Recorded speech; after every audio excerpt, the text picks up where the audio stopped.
Lamentações, capítulo 5, versículo 21, é o texto que Deus colocou no meu coração para ministrar para os irmãos essa noite.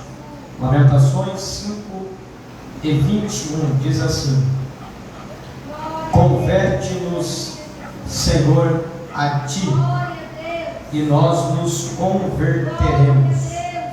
Renova os nossos dias como era antes. Será que a gente consegue ver isso todo mundo junto? Converta-nos, Senhor, a Ti, e nós nos converteremos. E renova os nossos dias como era antes. Vamos lá todos juntos? 1, 2, 3. Converta-nos, Senhor, a Ti, e nós nos converteremos. Renova os nossos dias como era antes. Só mais uma vez, 1, 2, 3.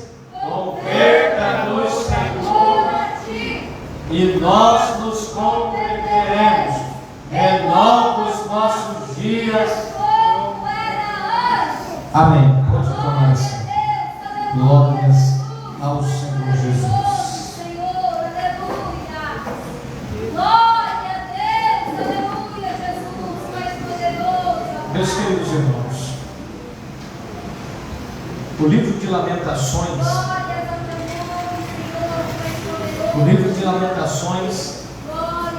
ele é um livro que se enquadra entre os livros poéticos da Bíblia Sagrada e bem pouco trabalhado, bem pouco comentado e também bem pouco pregado. Contudo, queridos, ele tem uma mensagem importantíssima para as nossas vidas. Quando nós olhamos atentamente, respeitosamente, carinhosamente para o texto de Lamentações, nós conseguimos compreender uma mensagem, ou muitas mensagens, mas logicamente que hoje nos focaremos em uma delas, que é de extrema importância para a nossa vida, para a nossa caminhada. Aleluia. A palavra lamentação significa chorar, gritar, esprantear. Glória a Deus. Gritar em alta voz, uma voz de gemido, de dor, de lamento, de tristeza.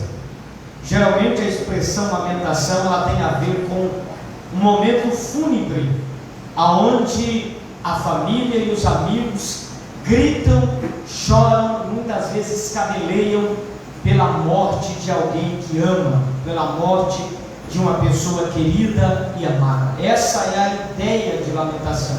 É você se lamentar, é você gritar, é você chorar, é você fazer o que você, os seus sentimentos consegue esboçar diante daquilo que você está vivendo. Essa é a ideia de Lamentações. Lamentações sempre foi atribuído ao profeta Jeremias, tanto na cultura judaica quanto também na cultura cristã. A Septuaginta, a tradução do Antigo Testamento do hebraico para o grego, capítulo 1, versículo 1, capítulo 3, versículo 48 e 49, ambos os textos, ela menciona Jeremias como sendo aquele que está a lamentar pelo o povo de Israel. E o próprio Deus havia ordenado isso a Jeremias no capítulo 7, versículo 29 do seu livro, dizendo para Jeremias: raspa a sua cabeça, pega o cabelo, joga, lança fora de ti e levanta uma grande lamentação, porque é chegado o tempo da destruição da grande cidade do meu povo. Então, queridos, Jeremias, ele já havia recebido essa ordenança de Deus para levantar uma lamentação. Logicamente que Jeremias não levanta só uma lamentação. Jeremias, ele faz outras lamentações por reis de Israel, mas nessa ocasião específica aqui que nós tomamos, Jeremias, ele está fazendo um pranto, um clamor, um grito. Ele está expressando o sentimento de perda, como se uma morte tivesse acontecido.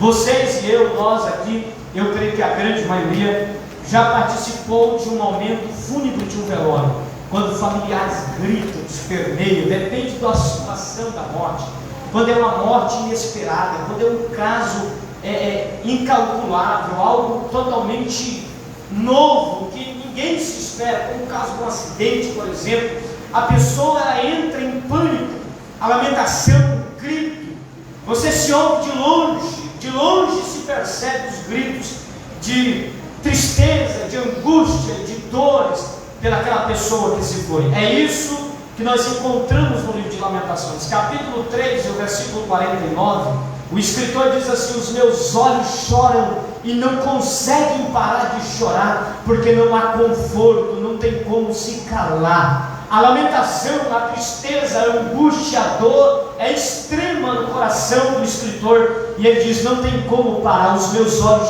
choram sem que eles possam ser contidos. Queridos, mas esse choro, essa lágrima, esse pranto, esse grito que se escuta nos 5 capítulos do livro de Lamentação não é pela morte de uma pessoa, não é que morreu alguém de importância em Israel, não é que morreu um rei famoso como Davi, como Salomão, como Saul, como outros reis que estiveram sobre os tronos de Israel. Não é que morreu alguém como o profeta Isaías, Jeremias, como Ezequiel, ou quem sabe como Amós, Obadias, Jonas, Miqueias. Não é isso. Não é uma pessoa de importância, não é um rei, não é um profeta, não é um sacerdote. Quem na verdade morreu para que haja um lamento? Quem é o indivíduo, a pessoa que está morta, para que o escritor levante uma lamentação? O indivíduo que está morto aqui não é um indivíduo, na verdade é uma nação. Quem está morto nessa situação aqui não é uma pessoa, é um grupo de pessoas, é uma nação, é um povo, é uma gente muito grande, muito numerosa, é um povo muito poderoso, muito extremo, muito forte, muito honrado, que agora morreu, agora foi exterminado, agora se acabou, e o que resta é lamentar e chorar pela destruição, pela queda deste povo que há de ter caído, que aconteceu de ter se perdido e caído aqui nesse texto sagrado. Quem é esse povo para quem Jeremias está lamentando? Quem é essa nação? Quem é essa gente que Jeremias está levantando uma lamentação, gritos e choros e pranto? Essa nação, esse povo é o povo de Israel, a nação de Israel. A cidade é a cidade de Jerusalém, a grande capital de Israel. Eles foram destruídos, eles foram destroçados, eles acabaram, eles se perderam e eles foram dissipados e destruídos. Eles perderam sua posição, sua honra, sua glória e seu nome, por causa das grandes perdas e o estado de calamidade e humilhação. Jeremias vai olhar para este povo e para sua grande cidade, que não é mais uma cidade, mas são restos de cinzas que sobraram da queimada que Nabucodonosor, rei de Babilônia, fez. Segunda Reis, capítulo 25, verso 9, está escrito que Nabucodonosor, rei de Babilônia, invade Jerusalém, destrói a cidade, queima o templo, queima os muros, acaba com seus moradores e extirpa toda a glória da cidade de Jerusalém, e o seu ouro derretido pelo fogo inflamante ele leva para o seu reino, para o seu povo babilônico, e Jerusalém não resta mais nada a não ser os troços que sobraram na cidade, as cinzas, os restos que sobraram no fogo e os velhos de idade que não conseguem fazer nada e que restaram por ali. Quando Jeremias olha para a grande cidade gloriosa, bonita, famosa e honrada, e que agora não tem mais nada a não ser cinzas da destruição, Jeremias olha para ela e o seu coração dói, a sua alma sente a dor, o seu coração sente o pesar, porque ele amava aquela cidade, ele amava aquele lugar, ele amava aquela gente, ele amava aquele ambiente. O templo de Salomão levou 7 anos para construir, segundo está em 1 Reis, capítulo 6, o verso 38, agora foi totalmente destruído e queimado. Jeremias, quando olha para todos aqueles destroços, ele sente a dor, a angústia, a tristeza, o pesar, e ele põe-se a chorar e a se lamentar, e a honrar e a gritar, como ele diz no capítulo 13, o versículo 49, sem que ninguém o confortasse. Mas, queridos, nós precisamos entender a causa da destruição, a causa da queda, a causa da queimaria de Israel e de Jerusalém, para assim entendermos qual é a mensagem que Jeremias nos passa no capítulo 5, o versículo 21. Preste muito atenção, que eu vou discorrer com vocês um pouquinho rapidamente sobre Israel, o seu crescimento, a sua glória, o seu apogeu e a sua destruição, para assim compreendermos a mensagem do Senhor. A Bíblia diz que havia na terra um homem, que a Bíblia Sagrada diz em Isaías capítulo 41 e versículo 8, que ele foi amigo de Deus, ele alcançou o status de ser chamado amigo de Deus. Tiago 2:23 da sua carta, ele diz que Abraão foi justificado por Deus e foi chamado de seu amigo. Esse homem que a Bíblia o chama de amigo de Deus, um certo dia ele estava em sua terra, em Ur dos caldeus, na região dos caldeus de Babilônia, na antiga Babilônia, quando de repente diz Gênesis capítulo 12, versículo 1, que Deus chega para Abraão e diz para ele: Abraão, sai da tua terra, do meio da tua parentela e vai para um lugar aonde eu, o Senhor, te mostrarei. No versículo 2 do capítulo 12 de Gênesis, Deus diz para Abraão: e far-te-ei de ti uma grande nação, abençoarei os que te abençoarem e amaldiçoarei os que te amaldiçoarem, e em ti serão benditas todas as famílias da terra. Veja, queridos, que Deus está dizendo para o seu amigo Abraão: Abraão, dos teus lombos, da tua geração, da tua descendência, de ti eu farei uma grande nação, eu farei de ti um grande povo. Que povo é esse? Que nação é essa? É a nação de Israel, é o povo de Israel. É de Abraão que nasce a grande nação de Israel. E Deus, quando fala com Abraão, dizendo: eu vou fazer uma nação de ti, Abraão. Só que Deus não deixa Abraão desavisado dos problemas que Israel enfrentaria. Deus não deixa Abraão desinformado das causas problemáticas que viriam pela frente. Mas Deus o avisa no capítulo 15, versículo 13 e 14 do Gênesis, dizendo: é certo que peregrina será a tua geração em uma terra estrangeira, e será cativa e oprimida por 400 anos. Mas no final dos 400 anos eu as tirarei da terra da escravidão com braços fortes, mãos estendidas. Sairão de lá com prosperidade e com riqueza. Queridos, Deus estava dizendo para Abraão que a sua descendência, a nação iniciante de Israel, iria para uma terra estrangeira e 400 anos eles sofreriam lá, até que o Senhor de lá os arrancasse. Ainda no mesmo capítulo 15, o verso 18, Deus vai dizer a Abraão: só que saiba de uma coisa, toda essa terra, desde o grande rio Eufrates até o rio do Egito, eu darei a tua descendência por herança perpétua. Deus estava dizendo: o teu povo, a tua descendência sofrerá opressão, sofrerá humilhação, mas eu não os deixarei na humilhação para sempre. Eu não os entregarei ao sofrimento para sempre. Por 400 anos eles hão de sofrer, mas no fim dos 400 anos eu estenderei a minha mão forte e poderosa, os arrancarei da opressão dos inimigos, os darei uma terra, os colocarei em uma terra que manda leite, que manda mel, e farei deles um povo próspero e abençoado. Glória a Deus, aleluia!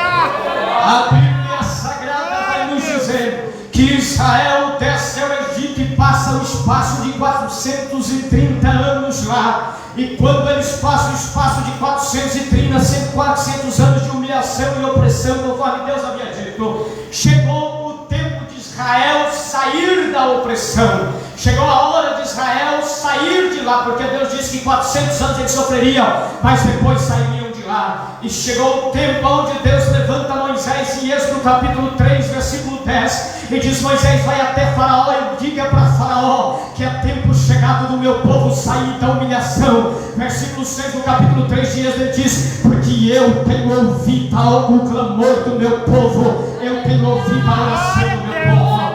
Deus levanta Moisés e tira Israel da terra do Egito. Capítulo 20 de Êxodo e o versículo 1, a Bíblia diz: assim falou o Senhor aos ouvidos de todo Israel, dizendo, versículo de número 2: eu sou o Senhor vosso Deus, que vos tirou da terra do Egito e da casa da servidão. Deus arranca Israel da terra do Egito, e 40 anos Deus os conduz pelo deserto até chegar à terra prometida, onde eles habitariam. Quando eles chegam lá para cumprir a palavra do Senhor, Israel começa a crescer grandiosamente. Quando eles saem do Egito, eles saem como um grupo de escravos que estava debaixo de opressão. 600 homens saem a pé, diz Êxodo capítulo de número 15. Mas quando eles chegam na terra da promessa, eles começam a crescer e a progredir e a prosperar. Eles começam a se tornar um grupo numerosos e poderosos sobre a face da terra. 1 Crônicas capítulo 21 e o versículo de número 5 diz que havia em Israel somente entre os homens que poderia segurar a espada, ou seja, homens de 20 anos de idade para cima.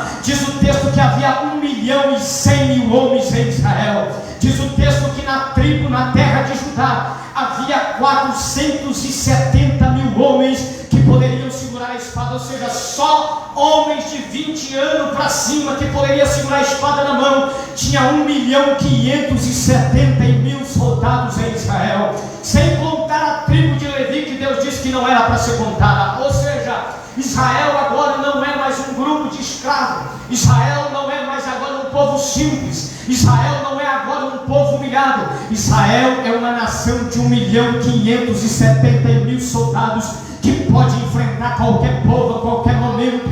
Israel agora é um povo poderoso, um povo batalhador, um povo de guerra. Israel agora é um povo que os seus inimigos, quando ouvem falar sobre Israel, eles temem. Quando eles ouvem falar sobre Israel, eles sentem medo. Primeiro livro de Samuel, no capítulo de número 4, diz que quando os filisteus ouviram falar que Israel estava com a arca da aliança, eles temeram, e a Bíblia diz que eles se amedrontaram, porque eles disseram: ninguém pode parar na frente deste povo, porque Israel agora não é mais um povo simples, um povo sofrido. Israel agora é um povo cheio, um povo grande, um povo poderoso, um povo batalhador e vencedor. A terra de Israel agora não é mais uma terra simples e pobre de um povo escravo. A terra de Israel agora é uma terra próspera e poderosa. Diz o primeiro livro dos Reis, o capítulo é o 10, o versículo 27, que havia tanta prata em Israel, que as pratas de Jerusalém eram como a pedra que estava no chão. Ou seja, para todo lado que você olhava em Jerusalém havia prata esparramada. Ou seja, a cidade de Jerusalém era coberta de prata e de madeira de cedro. Sabe o que é isso? Israel tinha as melhores especiarias do seu dia, pedras preciosas de muito valor e que tinha grande poder aquisitivo. Israel também agora, além de ser um povo grande, 1.570.000 homens que seguram a espada, além de ser um povo rico com pratas como pedra pelo chão, eles também são um povo poderoso, porque tem no meio deles a glória do seu Deus, tem no meio deles o resplendor da glória do Senhor. Diz o primeiro livro do Reis, o capítulo é o 8, o versículo é o 10 e o 11, que a glória de Deus era tamanha em Jerusalém, que diz o texto que quando Salomão acabou de fazer a Deus uma oração, está escrito assim: a nuvem da glória de Deus entrou dentro do templo. E a Bíblia diz no versículo 11 que os sacerdotes caíram todos no chão. E está escrito assim, que eles não podiam ministrar no templo, porque não conseguiam ficar de pé, porque a glória de Deus havia entrado dentro do templo. Glória a Deus, aleluia!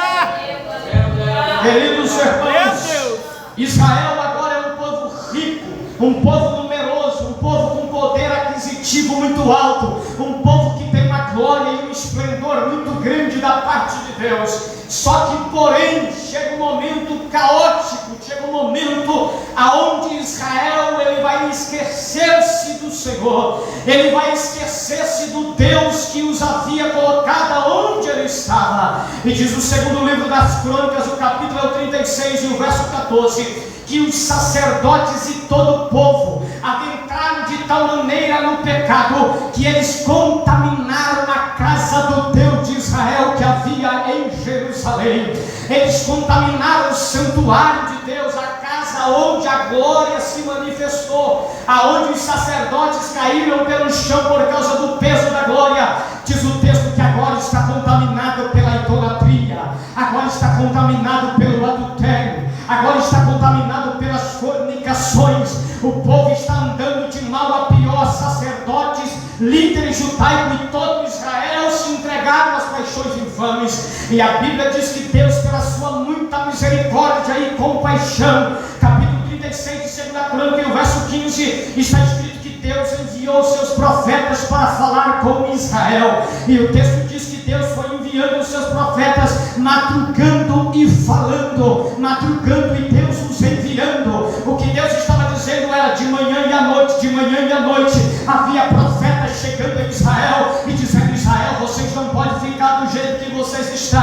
Israel, vocês têm que se arrepender. Israel, vocês têm que voltar atrás. Israel, vocês têm que reconciliar. Israel, vocês têm que abandonar a idolatria. Israel, você tem que abandonar o adultério. Israel, você tem que abandonar a prostituição. Israel, você tem que abandonar as práticas erradas. Mas diz 2 Crônicas 36, no verso 16, que Deus foi enviando os seus profetas, madrugando e falando. Mas o versículo diz assim: mas Israel não deu ouvido, zombou dos seus profetas e tiraram sarro dos seus mensageiros, e não deu ouvido à sua voz. E diz no final do versículo 16: até que não houve mais remédio para Israel. Quando o texto diz que eles abusaram dos seus profetas, tiraram sarro, até que não houve mais profeta, Deus estava dizendo: chegou numa situação que não tinha mais retrocesso, chegou num momento que Israel não tinha mais chance, as chances se esgotaram. Os profetas eu enviei, a minha mensagem eu mandei, a minha palavra eu falei. Naum capítulo 1, no verso 3 está escrito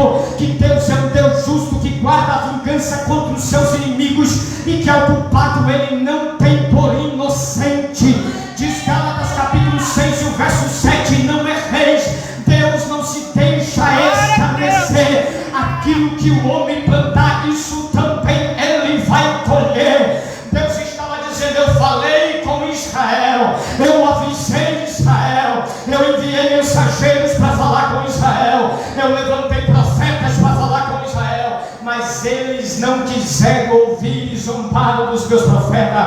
Pois bem, já que não querem ouvir, já que estão zombando dos meus profetas, a porta da misericórdia agora está fechada, a porta da compaixão agora está lacrada. Não há mais remédio para Israel, não tem mais nenhuma outra saída para Israel, a não ser submetê-los ao cativeiro, a não ser submetê-los ao sofrimento. Jeremias no capítulo 25, verso 10 e 11, ele vai profetizar dizendo: cessará a voz da alegria, a voz do esposo, a voz da esposa, a voz do fogueiro, a voz da festança, a luz do candelabro irá se apagar, e o meu povo será levado cativo por 70 anos para a Babilônia. O que Deus estava dizendo é: a minha sentença está cravada, eu já bati o meu martelo e não há mais solução para Israel. Glória a Deus! Aleluia! É aqui que eu preciso chegar com vocês, porque antes que tudo isso aconteça, antes que Israel vai para a destruição, como eu já citei em 2 Reis 25, 9 e 10 a seguir, que diz que toda a cidade de Jerusalém foi destruída, o templo, os muros, a cidade por inteiro. Mas antes que isso chegue, Deus levanta um profeta por nome de Ezequiel. E o profeta Ezequiel, no capítulo 16 do seu livro, ele chega para Israel e ele constrói uma figura de linguagem. Preste atenção. Ele constrói uma figura de linguagem para explicar a condição de Israel para Deus. Ele constrói uma figura de linguagem para explicar o que Deus fez para Israel e a rejeição de Israel para o que Deus fez. E Ezequiel chega para Israel, no capítulo 16, no verso 3, diz assim: os seus pais são estrangeiros, você é de origem cananeia, o teu pai é um amorreu, e a tua mãe, ela não é judia, mas a sua mãe, ela é uma etéia. Sabe o que Deus estava dizendo? Israel, você não nasceu numa família nobre, não. Israel, você se tornou poderoso, se tornou rico, se tornou famoso, se tornou grande, mas não é porque você nasceu na casa de príncipe, não é porque você nasceu num berço de ouro, não é porque você nasceu numa família de poderes, não. Israel, o teu pai, ele é um amorreu, a tua mãe é uma etéia, tu é uma cananeia. Sabe o que Deus está dizendo? Você veio de família simples, o teu povo é um coitado, o teu pai pai e tua mãe não tem muito nome, não. Você não veio de gente grande, não. Você não é importante, não. Na verdade, a sua descendência, a sua origem, da onde tu vem, é povo simples, é povo pequeno, é povo sem nome, é povo sem honra, é povo sem poder. Tu vem de uma geração pobre, Israel. Tu vem de um povo oprimido. Tu vem de um povo que não tinha nada. Tu vem de uma geração que não tinha nada. Aí Deus começa a descrever. Deus começa a descrever como é que Israel... Olha para mim gravado para você entender a mensagem. Deus começa a descrever como é que Israel se tornou um povo grande, poderoso e rico, se vê de uma família pobre e desprezada.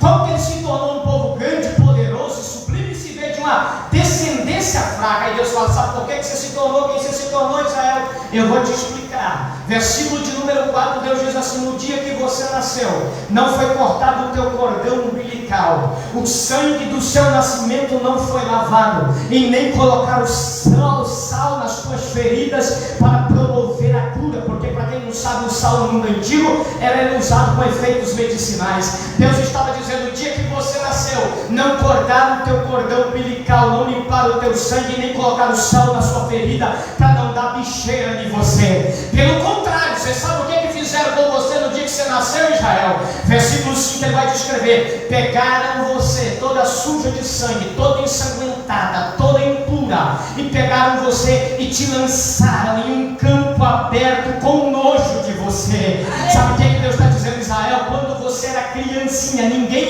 olhava para você com admiração. Todos que olharam para você te desprezaram, não limparam o teu sangue, não cortaram o teu cordão umbilical, não colocaram sal em tuas feridas, e nem sequer te deu uma manjedoura, como vai dar para Jesus no futuro. Uma coisa tão simples, nem uma cama, nem uma manjedoura e nem nada, mas lançaram você num campo aberto, por causa disso, o versículo 5 de Ezequiel 16, por causa do nojo que tiveram de você. Sabe o que está dizendo, Israel? Você veio de uma família simples, você veio de um povo desprezado, e o dia que você nasceu, você foi lançado, você foi jogado fora, você foi abandonado em campo aberto, você foi desprezado. Aí Deus vai dizer, sabe como é que eu te encontrei? Versículo 6 de Ezequiel 16, ele diz assim: e fui eu passando pelo campo aberto, e quando eu fui passando pelo campo aberto, ele diz no versículo 7, eu te vi ali caída no chão, com o teu cordão umbilical sem cortar, o seu sangue escorrendo e as tuas feridas abertas sem sal. Eu olhei para você, tu estava ensanguentada, impura e jogada, mas uma coisa eu percebi, que você ainda tinha vida. Eu olhei, tu estava ensanguentada, jogada e impura, mas você tinha vida, você tinha respiração. E quando eu olhei para ti, e tu tinha respiração, Deus vai dizer no versículo 7, então eu peguei você, eu comecei a te ajudar, eu comecei a te levantar, eu comecei a te fazer crescer. Tu começou a pegar estrutura, tu começou a ficar bonita, tu começou a se engrandecer. Versículo 8 de Ezequiel 16, Deus vai chegar para ele e vai dizer: e eu cheguei até ti, eu passei por ti, e tu estava nos dias de amores, ou seja, tu estava na época de se relacionar em um casamento. E você sabe o que é que eu fiz, Israel? Eu me enlacei com você, lancei sobre ti o meu manto e passei o meu cordel sobre ti, e fiz contigo um compromisso, uma aliança. Sabe o que é que Deus está dizendo? Eu te conheci jogado no beira da estrada, no campo aberto, te fiz crescer e depois casei contigo e te tornei minha esposa. E quando eu te tornei minha esposa, você sabe o que é que eu fiz com você, Israel? Versículo 9, 10 e 11, eu lavei aquele sangue que estava sobre ti, eu te enxuguei, eu passei um óleo para curar tuas feridas, eu limpei toda aquela sujeira da imundícia, eu te roupa para tampar a tua nudez, eu te vesti com roupas de linho finíssimo, eu coloquei calçado no teu pé. Só isso, Senhor? Não, Israel, eu fiz mais. Eu coloquei bracelete, versículo 11, 12 e 13, eu coloquei bracelete nos teus braços, brinco na tua orelha, eu coloquei colar no teu pescoço. Versículo 12 diz: eu coloquei uma coroa de glória na tristeza. Versículo 13, ele vai dizer: eu te comida para você comer. Tu era uma magra, desnutrida e feia, mas eu te vesti, te di nutrientes, te di alimento. Tu se tornou uma princesa, diz o versículo 13. Versículo de número 14, Deus chega no ápice e diz para Israel bem assim: tu ficaste tão linda, tão bela e tão formosa, que todas as nações olhavam para ti e te admiravam. Todas as nações da terra olhavam para ti, e tu eras bela e perfeita por causa da minha glória que estava sobre ti. Sabe o que Deus estava dizendo? Israel, eu te peguei de uma família desprezada, de um pai que é cananeu, de um pai que morreu, de uma mãe que é etéia, caído no campo aberto, todo sujo, ensanguentado. Te tirei do campo aberto, limpei tuas feridas, passei óleo em você, te di roupa para vestir, comida para comer, te fiz virar princesa, coloquei coroa na tua cabeça, te engrandeci, te fiz ficar bela, coloquei sobre ti a minha glória e fiz com que todos te admirassem. Porém, versículo 15, a história muda. Versículo 15, Deus olha para Israel e diz: quando você se tornou bonita, quando você se tornou uma princesa bem vestida, com colares, com brinco, com enfeites, com ouro, com joia, com pérola, com coroa na cabeça, quando se tornou bela, bonita, quando você estava no auge, quando todo mundo olhava para você, e lá atrás, Deus diz no versículo de número 5, eles sentiram nojo de você, mas agora não, agora eles olham para você com uma admiração. Aqueles que outro dia te jogou para fora no campo aberto, agora te admira. Aquele que te viu ensanguentada, agora te vê bela. Aquele que te viu desprezada, agora te vê honrada. Só que quando Israel chegou nesse nível, diz no versículo 16 que Deus olha para Israel e diz assim: mas tu te engrandecestes, confiastes na tua beleza e na tua riqueza, confiaste na tua glória e esqueceste-te de mim. Deus estava dizendo: lembra de mim? Sabe quem eu sou? Aquele que te conheci no campo aberto, cheio de sangue, sem roupa, jogado, caído, desprezado, e que o povo sentia nojo de você. Eu sou aquele que te encontrei quando tu estava lá no campo aberto, totalmente jogado, sem nenhum valor. Os teus pais te abandonaram, tiveram nojo de você, não limparam o sangue que você tinha nascido. Eu sou aquele que te encontrei quando estavas lá, te limpei, te sarei, te curei, te vesti, te di comida. Olha onde você está, Israel. Olha onde você chegou, Israel. Olha o nível que eu te coloquei, Israel. Mas no nível que você chegou, você se exaltou, Israel. No nível que você chegou, você esqueceu de mim que te limpei, de mim que te peguei no campo aberto, de mim que vesti as roupas de você. Se você é bela hoje, Israel, saiba que você é bela porque eu te dei beleza. Se você hoje tem vida, saiba que é porque eu tive misericórdia de você no campo aberto. Mas tu se esqueceste de mim, tu me abandonaste, tu te engrandeceste, tu se ensoberbeceste, Israel. E aí, por que se ensoberbeceste? Por que te engrandeceste? Porque deixaste subir ao teu coração, eu vou te abater, eu vou te entregar nas mãos dos teus inimigos, dos teus adversários, e tu vai pagar o preço pela tua rebeldia e pela tua soberba. Israel cai na mão dos inimigos, Israel é destruído, totalmente destruído. Preste atenção, o estado de Israel agora não é mais de um povo belo, não é de um povo rico, não é de um povo famoso. Salmo 137, verso de número 2, está escrito assim, 1, 2: à beira do rio que vale Babilônia, nós nos assentávamos e chorávamos, lembrando-nos de Sião. Sabe o que é isso? Israel agora é um povo que está na terra da escravidão, sentado no chão, no canto do meio, e chorando, e dizendo assim: você lembra quem era nós? Lembra a altura que a gente chegou? Lembra a posição que a gente teve? Lembra de Jerusalém? Do ouro, da prata, da glória, do poder, do templo de Salomão? Lembra de tudo? E eles choravam lá. E é nesse momento que Deus fala a Jeremias: coloca uma lamentação, faça uma lamentação, faça um pranto pelo meu povo. E Jeremias começa a lamentar, e Jeremias começa a chorar por Israel. E aquele Israel que outrora era belo, era rico, era formoso, era grande, era poderoso, Jeremias olha para eles no capítulo 1, versículo 1 de Lamentações, e diz assim: ó, como estás tão sozinha e solitária, a grande cidade. Jeremias está dizendo: você era grande, você era famosa, você tinha nome, você tinha tudo, agora você é uma solitária, você está sozinho. Ninguém quer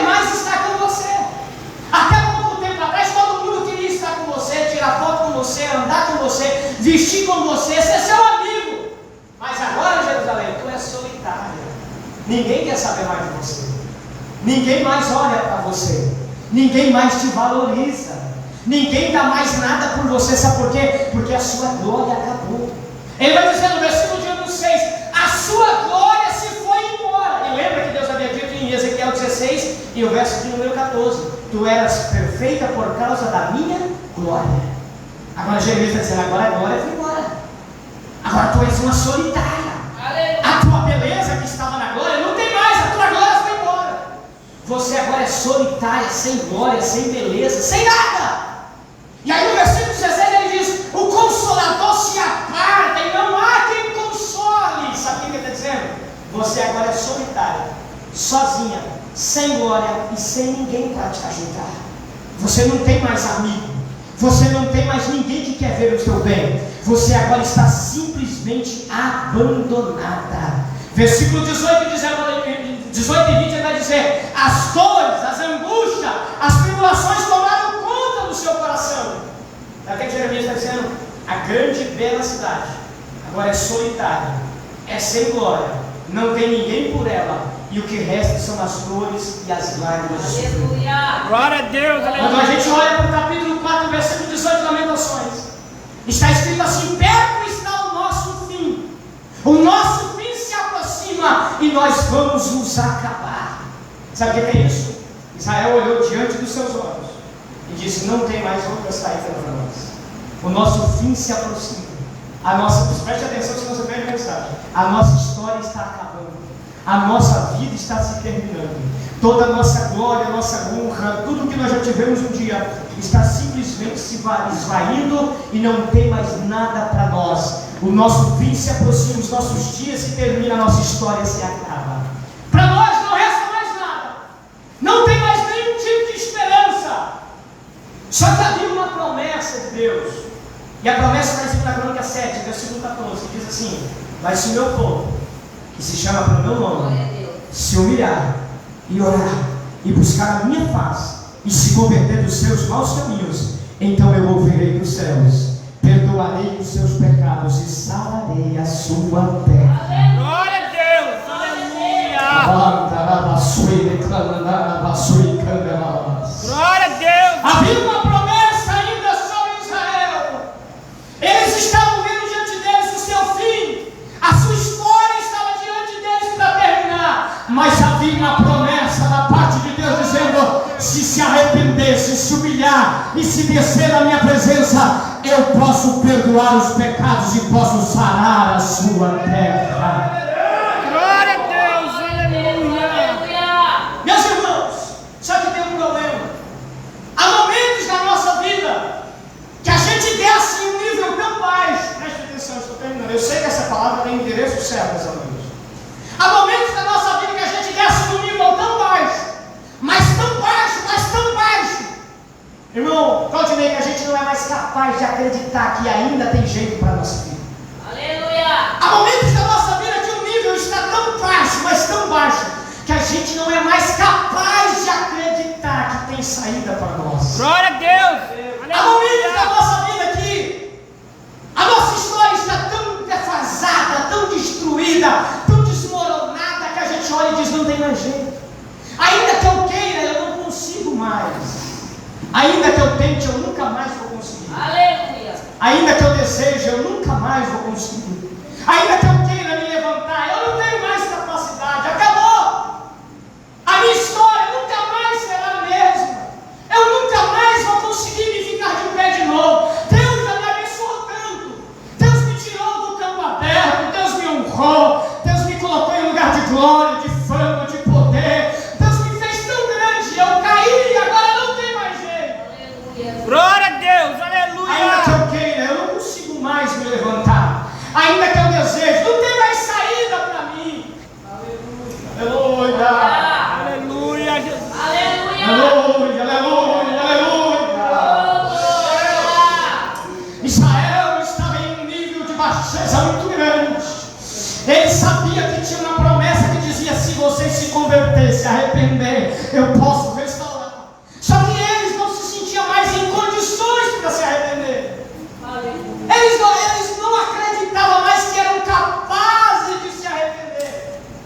aí, irmãos, a promessa diz: se vocês se arrependerem, se o povo que se chama pelo meu nome se humilhar, orar, buscar a minha face, se converter dos seus maus caminhos, então eu vou agir. Mas e quando você não consegue mais se humilhar? E quando você não consegue mais se converter? E quando você olha para a sua situação e diz: eu não consigo mais nem orar, eu tenho vergonha de procurar ajuda, eu tenho vergonha de procurar um pastor, eu tenho vergonha de procurar uma igreja, a minha situação é tão caótica que eu não tenho mais coragem, eu não sei mais o que fazer. Essa era a condição de Israel. Eles sabiam que se eles se arrependessem havia uma promessa, mas eles não conseguiam mais se arrepender, eles não conseguiam mais voltar. E é onde que eles fazem a oração, no capítulo 5, versículo 21. Já que eu não consigo mais me arrepender, já que eu não consigo mais voltar atrás, já que eu não consigo mais retroceder, eu vou pedir para o Senhor fazer isso por mim. Converta-me, Senhor, a Ti, nós nos converteremos. Aleluia! Glória a Deus!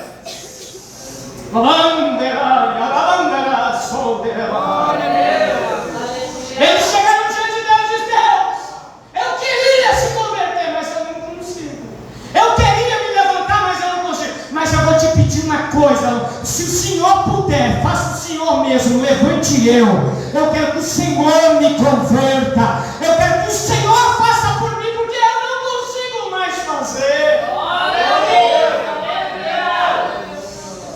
Irmãos, isso aqui é a situação de quem está no fundo do poço.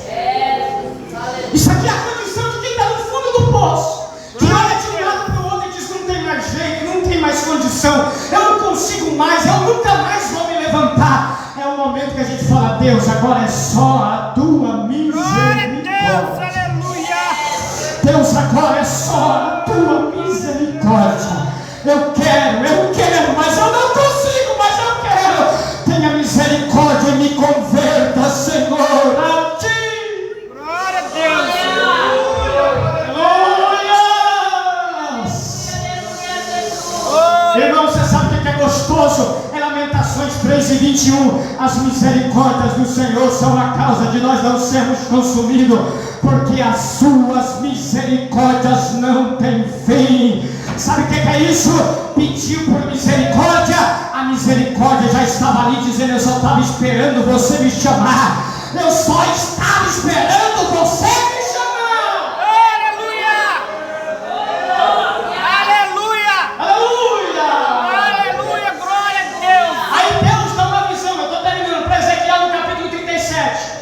E a Bíblia diz assim, versículo 1 do capítulo 37 de Ezequiel: e veio sobre mim a mão do Senhor, Glória e a me Deus! levou em espírito e me pôs no meio de um vale. Oh, Senhor! E quando ele colocou no meio de um vale, o versículo 2 ele diz assim: o vale estava cheio de ossos, e ele me fez andar ao redor dos ossos. E ele diz que ele começou a andar e disse que os ossos eram muito numerosos sobre a face do vale e estavam sequíssimo. A expressão sequíssimo significa passado de seco, secou-se ao extremo e entrou em estado de decomposição, esfarinhamento. Sabe o que Ezequiel estava dizendo? A esses ossos aqui já morreram faz tanto tempo, estão tão sem esperança que já estão começando a esfarinhar, não tem mais nada que se possa fazer. Aí Deus pergunta para ele no versículo 3 dizendo: filho do homem, poderão viver esses ossos? Aí ele olha e responde dizendo: Senhor Jeová, Tu ó sabes.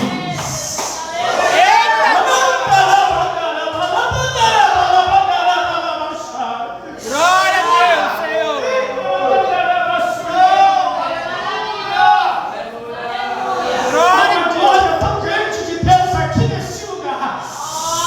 Há uma glória tão grande de Deus aqui dentro dessa casa. E Ezequiel olha e diz: eu não sei, Senhor, tu sabes. Deus diz no versículo 4: filho do homem, profetiza sobre esses ossos e diga: ossos secos, ouvi a palavra do Senhor. E diz o texto que quando ele começou a profetizar, houve um grande reboliço no meio do vale. Ossos começou-se a juntar com os seus ossos. Veio veio carne, nervos e pele, mas não havia vida. Aí Deus disse: filho do homem, profetiza e diga: espírito de vida, assopra do quatro cantos da terra e desça sobre o vale. Ezequiel levantou a voz e diz: espírito, assopra dos quatro ventos da terra e desça sobre os nossos. E quando desceu, diz o texto que um grande e numeroso exército se colocou de pé e começou a marchar. Sabe o que Deus estava dizendo? Aonde havia ossos esfareando, eu vou fazer um grande exército se levantar. Eu vou transformar ossos esfareantes em um exército poderoso para glorificar e adorar o meu nome. Oh, glória a Deus, aleluia! Glória a Deus, aleluia!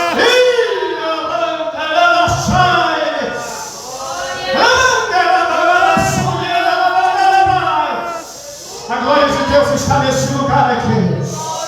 A glória de Deus está nesse lugar aqui.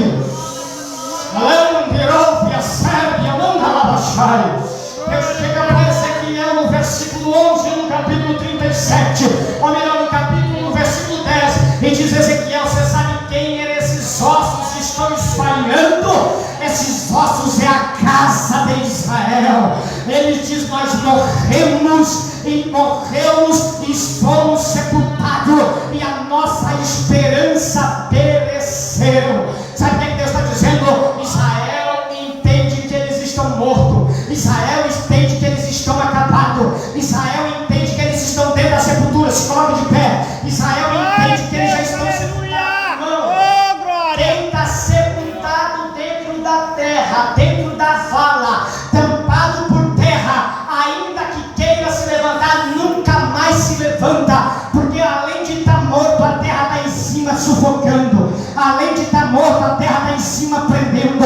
E Deus diz no versículo 10 para Ezequiel: esses ossos é a casa de Israel. Ele diz: nós morremos e fomos sepultados e pereceu a nossa esperança. Só que lá em Lamentações 5:21, eles haviam dito: Senhor, já que estamos enterrados e sepultados, morto não consegue fazer nada, então a gente não consegue retroceder, mas nos converta a Ti, e nós vamos nos converter, e renova os nossos dias como foi antes. Faz a gente viver o que a gente já viveu, faz a gente reviver o que viveu no passado. Aí Deus, usando Ezequiel, no versículo 12 e 13, ele diz assim: Ezequiel, diga para Israel que eu tornarei a abrir as vossas sepulturas e vos farei subir de lá. Aleluia! Glória a Deus, aleluia! Sabe o que Deus está dizendo? Eles não pediu para mim mudar a história deles. Eles não pediu que queria viver tudo de novo. Eu vou abrir a sepultura. Eles estão lá no fundo, sem expectativa, sem esperança, já estão secos e acabados, mas eu vou abrir a sepultura, vou arrancar eles de lá. E Deus diz no versículo 13: e todos saberão que eu sou o Senhor, quando eu abrir as vossas sepulturas e vos dizer: subir de lá. Oh, Deus, aleluia! Glória a Deus! Sabe o que Deus está dizendo? Você está sepultado, não tem mais jeito, não tem mais esperança, está acabado. Mas eu vou arrancar a terra, eu vou quebrar o caixão, eu vou remover a terra, eu vou fazer você subir de dentro da sepultura, vou te colocar de pé novamente, e a glória da segunda casa será maior, a glória da segunda casa será maior, a glória da segunda casa será maior. Aleluia! Glória a Deus, aleluia! Deus me trouxe aqui para pregar para pessoas essa noite que estão na condição de Israel, dizendo: não tem mais jeito, não tem mais como, não tem mais esperança, eu não tenho mais jeito, eu até quero, eu até desejo, eu até tenho vontade, mas nunca mais eu serei como eu já fui, nunca mais eu vou orar como eu já orei, nunca mais eu vou profetizar como eu já profetizei, nunca mais eu vou ser usado como mentira do inferno, mentira de Satanás. Deus vai abrir a tua sepultura, vai te arrancar para fora. Glória a Deus, aleluia!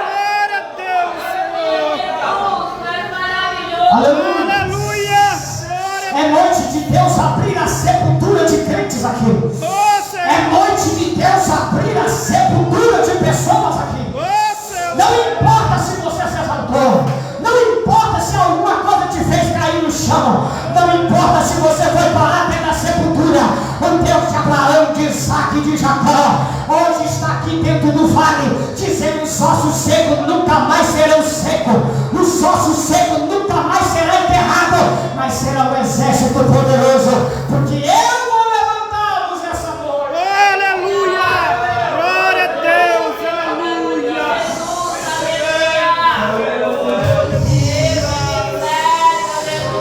Eu vou fazer a oração da restauração nessa noite. Oh, Jesus, amém! Eu vou fazer a oração da restauração nessa noite. Glória a Deus! E aonde tiver um osso seco, Deus vai assoprar o vento do Espírito. Aonde tiver um osso seco, Deus vai assoprar o vento do Espírito agora. Se tiver dentro da sepultura, Deus vai arrancar. Deus, o mesmo Deus, Ele diz: eu não vou pagar empregado, não vou contratar pedreiro, eu mesmo vou abrir a vossa sepultura. Ele está dizendo: não vou terceirizar o serviço para ninguém, sou eu o Deus do céu, sou eu mesmo que vou fazer. Vou abrir a tua sepultura, vou abrir a tua sepultura, vou te arrancar para fora. Levante a sua mão agora. Eu vou fazer a oração da restauração. Se é a tua saúde que está na sepultura, Deus vai arrancar para fora hoje.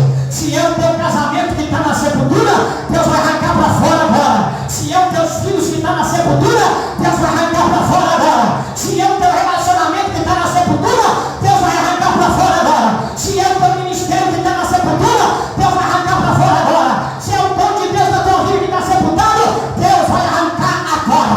Agora, segura a tua mão levantada. Meu Deus, em nome de Jesus, vento do Espírito que assopra, vento do Espírito que assopra, eu quero lhe pedir, meu Deus, por bondade e por misericórdia, se o Senhor está comigo mais uma vez, como sempre estiveste, assopra dentro dessa casa que agora o vento do Espírito, assopra dentro dessa casa que agora o vento do Espírito, aonde tiver alguém que precisa de uma restauração, de uma renovação, de uma restituição, vai fazendo agora, Jesus, vai fazendo agora. Aonde tiver uma mão levantada, sinta a mão de Deus tocando em você e agora. Sinta a mão de Deus tocando em você e agora. Se é verdade que Deus está usando a minha boca, vai recebendo agora. Vai recebendo agora. Vai recebendo agora. Se Deus está me usando, você vai sentir aí. Se é Deus que está me usando, você vai sentir aí agora. Receba.